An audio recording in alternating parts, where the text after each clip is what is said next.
fingers crossed we'll get a few to the bank.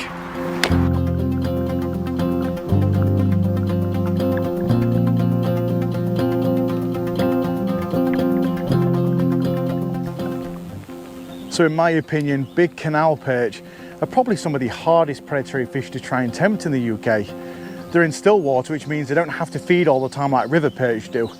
And they get a lot of pressure. Obviously, all the canals are accessible to pretty much anybody, which means they get a lot of pressure. They don't have to feed too much, which makes them very, very elusive.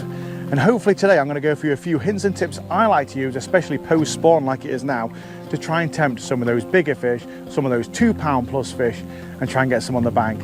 Fingers crossed I catch them today, and I share some hints and tips along the way. So before we got fishing today, I had to make sure everything was in order from the winter, and it wasn't. My braid was actually frayed about 50 to 100 yards, had bits of fray in it due to fishing heavy snags. So that had to be re-spooled onto the reel.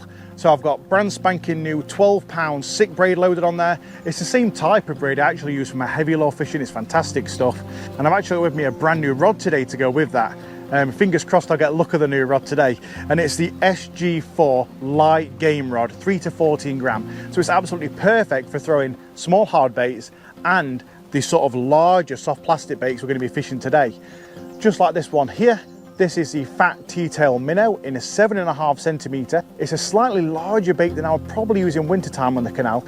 And in the wintertime, I tend to use baits more like creature baits. But this time of year, they're really aggressive. It's after the spawn. So this bait actually has a slight rattle inside. So you've got the aggressive action in the tail, the rattle inside. Fingers crossed that I'll get a few takes. I'm also using some small suspending jerk baits as well. I'm using primarily the Gravity Twitch, and you'll find that when you're fishing for these perch, you want something that suspends, so when you jerk it and stop it, on that pause, that's often when they'll take it. And sometimes you can leave that sat there for 3-4 seconds before they actually strike. So fingers crossed we'll get a few fish on the bank today using those methods, and hopefully look at the new rod. Let's get cracked on.